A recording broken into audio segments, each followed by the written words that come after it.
Hey, I want to talk to you about slavery today.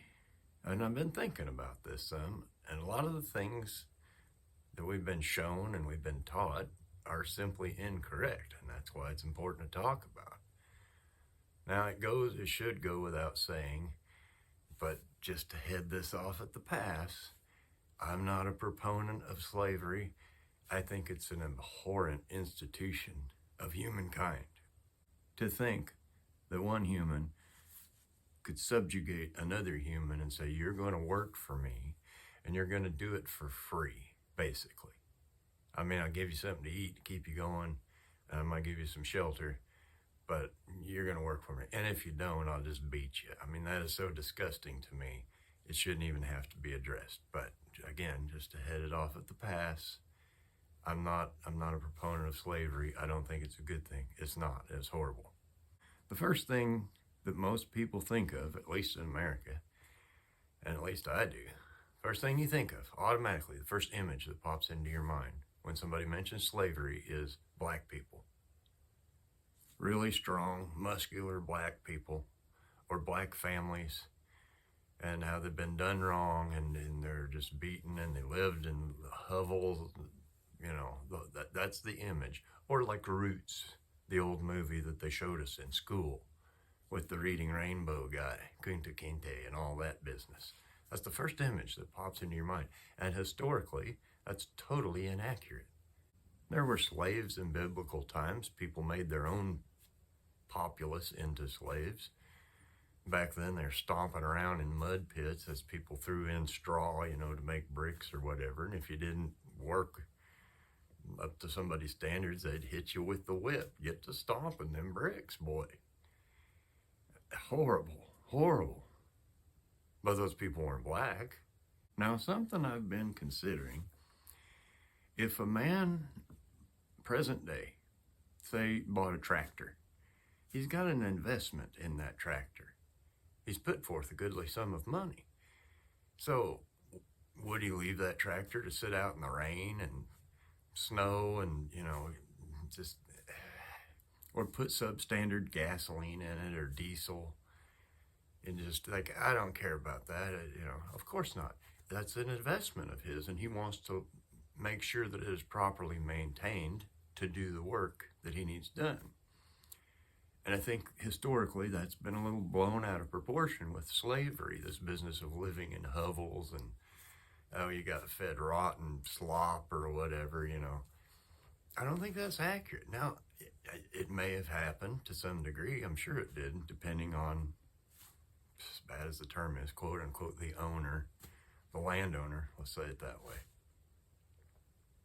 But when you think about that, you have an investment in your slave. You had to pay money to get him, most likely, or, in some cases they inherited them, but they had slave auctions, another horrible institution of history, where they'd put grown men, generally, on top of a stump, and people that were interested, prospective buyers, would surround them and look them over and make sure they didn't have any infections that you'd have to deal with. This is a working machine here. This is a machine, is the way they're viewing it. This is something you're going to get work out of. If you want to inspect your financial purchase, make sure there wasn't anything obvious. You don't want a gimpy dude that ain't going to give you the best production that you could possibly get before they'd have auctions, just like they'd have a farm equipment auction present day, where you're bidding on the tool to do your labor for you. You don't want a major breakdown or a pending one. Horrible.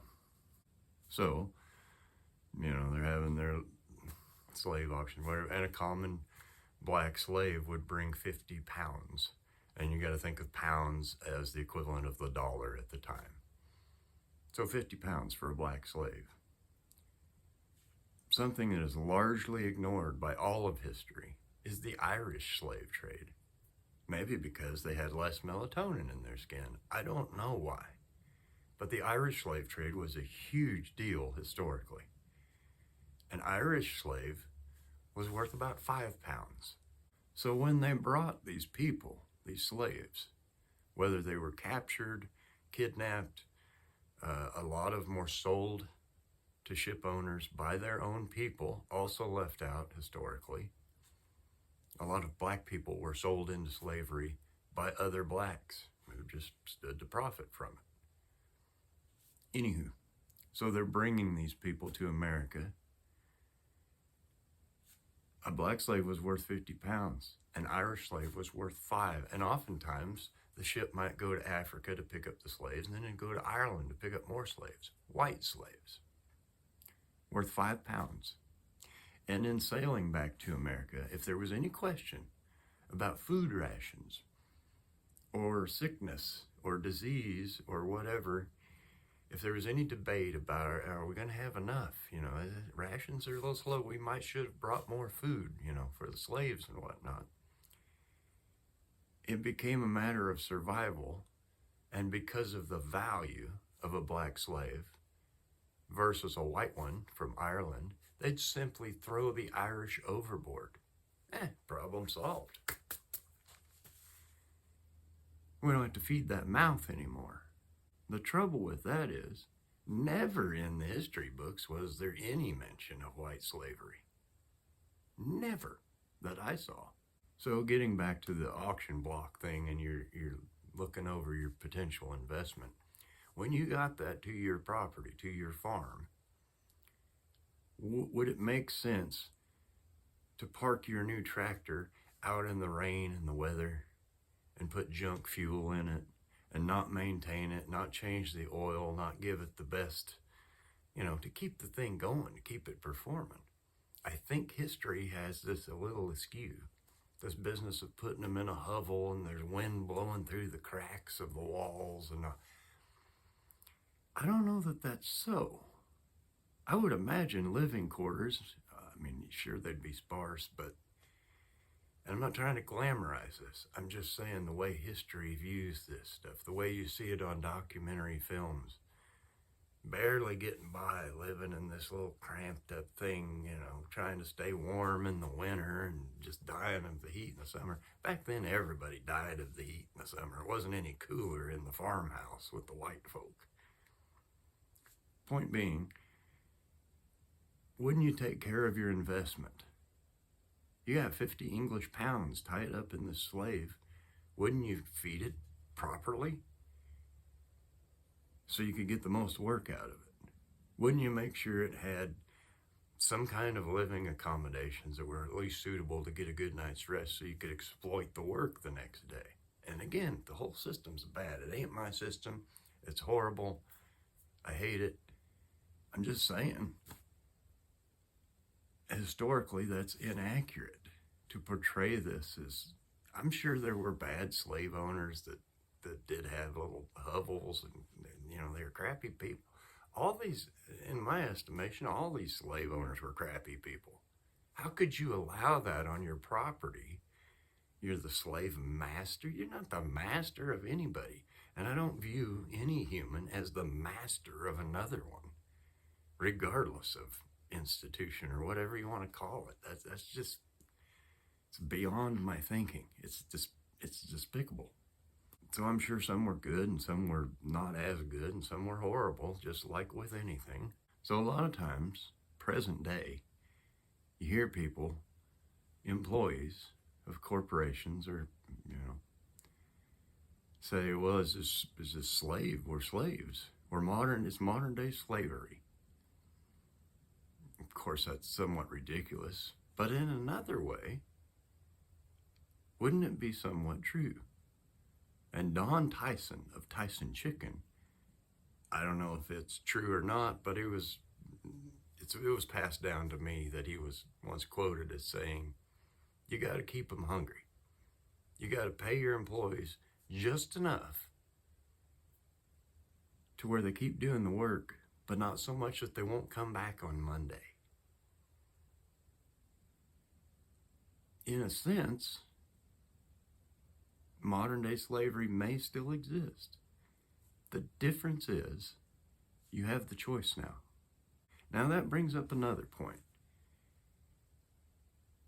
Didn't they have the choice back then?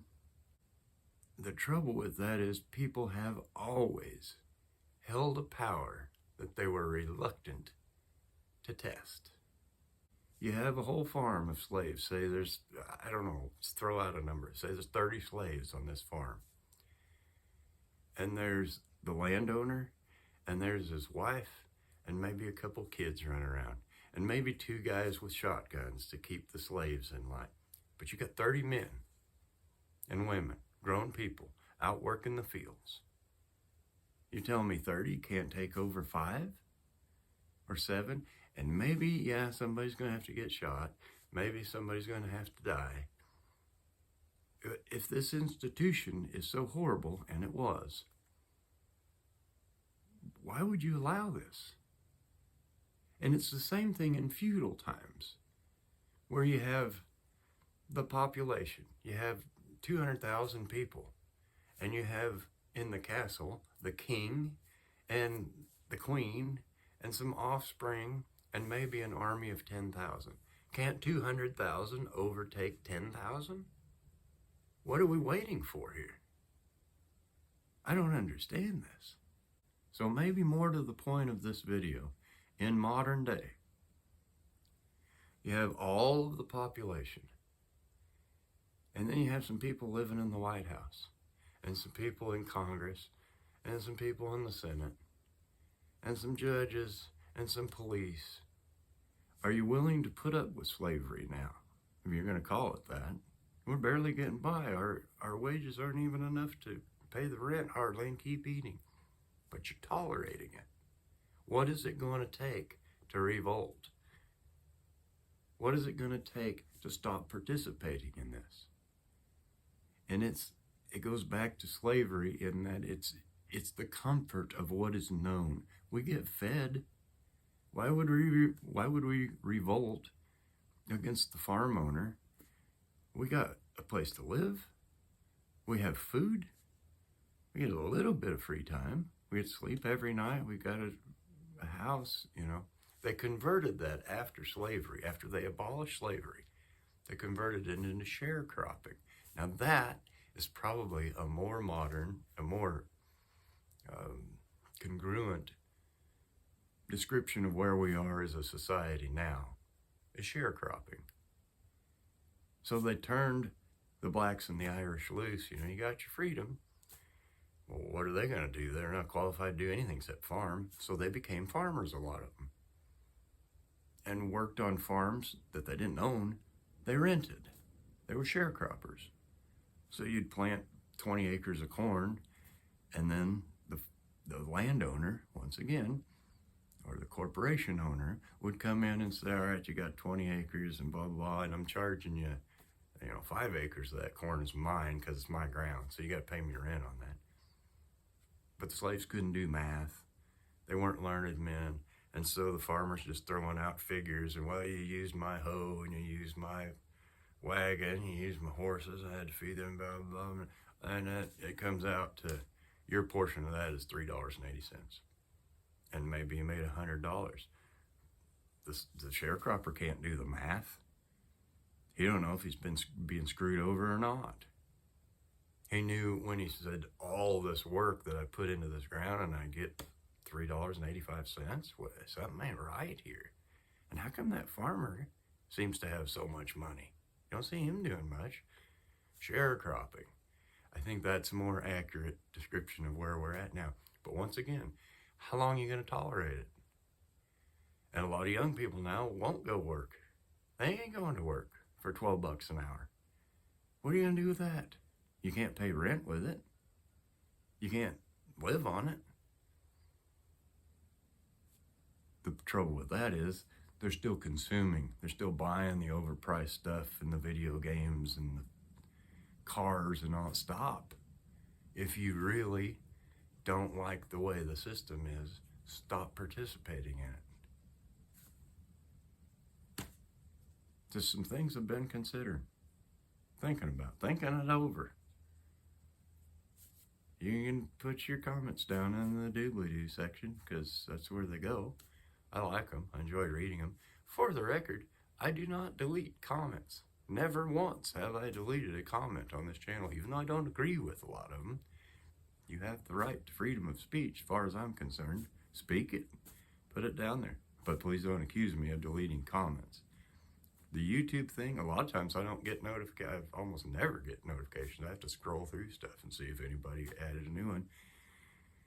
There was a very early video of President number 47 that supposedly has 50-something comments on it, and I can see about 12 of them. What happens to I don't know.